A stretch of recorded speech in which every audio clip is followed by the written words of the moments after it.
സജി ചെറിയാൻ മന്ത്രിസ്ഥാനത്ത് നിന്ന് രാജിവെക്കണം. കാരണം ഒരു അന്വേഷണം നടന്നപ്പോൾ നേരത്തെ മന്ത്രിക്ക് അനുകൂലമായ റിപ്പോർട്ട് കൊടുത്തു. ആ റിപ്പോർട്ട് സ്വീകാര്യമല്ല എന്നാണ് ഹൈക്കോടതി പറഞ്ഞത്. അപ്പം മന്ത്രിസ്ഥാനത്ത് ഇരുന്നുകൊണ്ട് ആ അന്വേഷണത്തെ അദ്ദേഹം സ്വാധീനിച്ചിട്ടുണ്ട്. ഇനിയും അന്വേഷണം പ്രഹസനമായി മാറും. അതുകൊണ്ട് അടിയന്തരമായി ഗുരുതരമായ ഈ പരാമർശത്തിൻ്റെയും കോടതി വിധിയുടെയും പശ്ചാത്തലത്തിൽ സജി ചെറിയാൻ മന്ത്രിസ്ഥാനം രാജിവെക്കണം. അല്ലെങ്കിൽ ബഹുമാനപ്പെട്ട മുഖ്യമന്ത്രി അദ്ദേഹത്തെ മന്ത്രിസഭയിൽ നിന്ന് പുറത്താക്കണം. നിങ്ങൾക്കറിയാം, വിചാരധാര എന്ന ഗോൾവാർക്കറിൻ്റെ പുസ്തകത്തിൽ ഒരു പാരഗ്രാഫ് അങ്ങനെ തന്നെയാണ് മലയാളത്തിലേക്ക് ട്രാൻസ്ലേറ്റ് ചെയ്ത് സജി ചെറിയാൻ ആ ഭരണഘടനാ വിരുദ്ധ പരാമർശം നടത്തിയത്. നമ്മുടെ ഭരണഘടന മറ്റുള്ളവരുടെ ഭരണഘടനയുടെ കോപ്പിയടിയാണെന്നും നമുക്ക് സ്വന്തമായിട്ടില്ല എന്നൊക്കെ പറഞ്ഞ് ഭരണഘടന കുന്തമാണ്, കുടച്ചക്രമാണ് എന്നെല്ലാം പറഞ്ഞുള്ള മോശം പരാമർശമാണ്.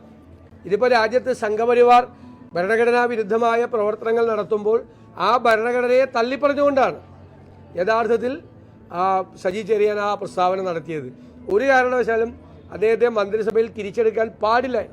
തെറ്റായ നടപടിയാണ് മുഖ്യമന്ത്രി ചെയ്തത്.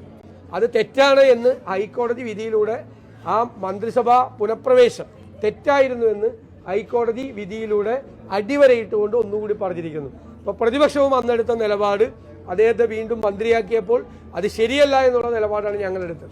ആ നിലപാടിനും കൂടി കിട്ടിയ അംഗീകാരമാണ് ഈ ഹൈക്കോടതി വിധി.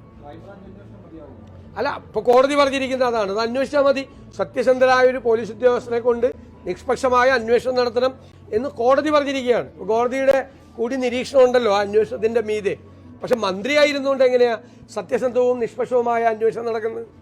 ഈ അദ്ദേഹം മന്ത്രിയായിരുന്നുകൊണ്ട്.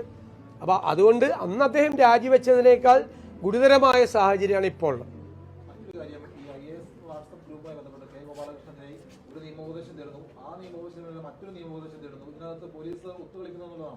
ഇത് ഞാൻ പറഞ്ഞല്ലോ, നേരത്തെ പറഞ്ഞു. അതായത് പോലീസിൽ RSSന്റെ നുഴഞ്ഞേറ്റം ഉണ്ട് എന്ന് ആനി രാജയാണ് ആദ്യം പറഞ്ഞത്.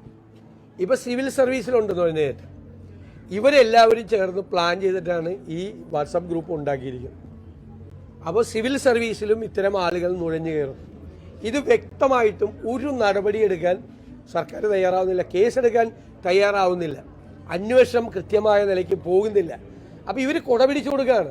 ഈ അജണ്ടയ്ക്ക് ഈ സർക്കാർ കൊടപിടിച്ചു കൊടുക്കുകയാണ്. അത് ഞങ്ങൾ നേരത്തെ പറഞ്ഞ ആരോപണമാണ്. രക്ഷപ്പെടുത്താൻ ശ്രമിക്കുക. ഒരുപാട് പേരുണ്ട് ഇതൊക്കെയായിട്ട് ബന്ധപ്പെട്ട് പ്രവർത്തിക്കുന്നത്.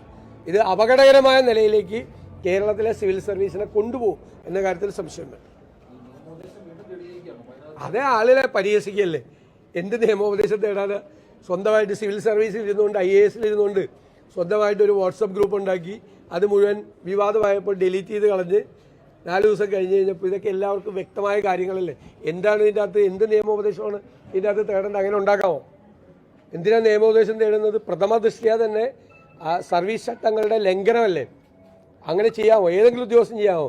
വല്ല ക്ലർക്ക് ഓഫ് യൂണാണെങ്കിൽ ഇപ്പോൾ ഇവർ സസ്പെൻഡ് ചെയ്തേനല്ല, അയാൾക്കെതിരെ കേസെടുത്തേനല്ലോ, ഇല്ലേ? അന്ന് ചെയ്യാനിട്ടല്ലേ. ഇവരുടെയൊക്കെ പിന്തുണയുണ്ട് ഇവർക്ക് എല്ലാവർക്കും. അതാണ് ഞാൻ പറയില്ല. ഈ വളരെ കൃത്യമായിട്ട് പറഞ്ഞാൽ ഇന്നലെ പല മാധ്യമങ്ങളും റിപ്പോർട്ട് ചെയ്ത പോലെ അല്ല എൻ്റെ ഔട്ട്കം. അവിടെ ഒരു 71% പോളിംഗ് ഉണ്ട്. കാരണം മറ്റേ വീടുകളിൽ പോയി ചെയ്ത വോട്ട് കൂടി കണക്കാക്കുമ്പോൾ കുറച്ചുകൂടി വരും. ഞങ്ങൾ പ്രതീക്ഷിച്ച പോളിംഗ് തന്നെയാണ് വന്നിരിക്കുന്നത്. ഇന്നലെ പറഞ്ഞത് ടൗണിൽ പോളിംഗ് കൂടിയെന്നും ഗ്രാമപ്രദേശത്ത് പോളിംഗ് കുറഞ്ഞെന്നാണ്. അത് ശരിയല്ല. ടൗണിൽ പോളിംഗ് കുറയുകയും ഗ്രാമപ്രദേശത്ത് പോളിംഗ് കൂടുകയാണ് ചെയ്തത്. ഞങ്ങളുടെ ശക്തി കേന്ദ്രങ്ങളിലെല്ലാം കൃത്യമായിട്ട് പോളിംഗ് നടന്നിട്ടുണ്ട്. ഞങ്ങൾ എല്ലാ വോട്ടും കൊണ്ടുപോയി പോൾ ചെയ്തിട്ടുണ്ട്. ഞങ്ങളത് പരിശോധിച്ചു. രാത്രി തന്നെ ഇന്നലെ മുഴുവൻ ബാലറ്റ് അക്കൗണ്ടുകൾ ഞങ്ങൾ പരിശോധിച്ചു. അപ്പോൾ വലിയ പാർലമെൻറ്റ് ഇലക്ഷനിൽ ഉണ്ടായതിനേക്കാൾ ഉജ്ജ്വലമായ വിജയം നമുക്കുണ്ടാവും. പാർലമെൻറ്റ് ഇലക്ഷനേക്കാൾ കൂടുതൽ വോട്ട് പോൾ ചെയ്തിട്ടുണ്ട്. ഞങ്ങളുടെ കേന്ദ്രങ്ങളിൽ 2021 അസംബ്ലി തെരഞ്ഞെടുപ്പിനേക്കാൾ നല്ല രീതിയിൽ വോട്ട് കൂടുതൽ പോൾ ചെയ്തിട്ടുണ്ട്. ഞങ്ങളുടെ കണക്ക് ഞങ്ങൾ നന്നായി കഷ്ടപ്പെട്ട സ്ഥലമാണത്. 5 പ്രാവശ്യം ഞങ്ങളുടെ പ്രവർത്തകർ വീടുകൾ കയറി ഇറങ്ങിയിട്ടുള്ള 5 സ്ക്വാഡ് നടത്തിയിട്ടുള്ള അതിൻ്റെ നല്ല റിസൾട്ട് ഞങ്ങൾ പ്രതീക്ഷിച്ച പോലെ തന്നെ നല്ല റിസൾട്ട് ഉണ്ടാവും. പിന്നെ ഞാൻ മറ്റുള്ളവരുടെ അവകാശവാദങ്ങളെക്കുറിച്ചൊന്നും ഞാൻ പറയുന്നില്ല. ഏതായാലും വോട്ടെടുപ്പ് കഴിഞ്ഞല്ലോ. ഇപ്പം നമുക്ക് ഒരു 2 ദിവസം കൂടി കാത്തിരുന്നാൽ മതി. പക്ഷേ ഞങ്ങളുടെ കണക്കതാണ്.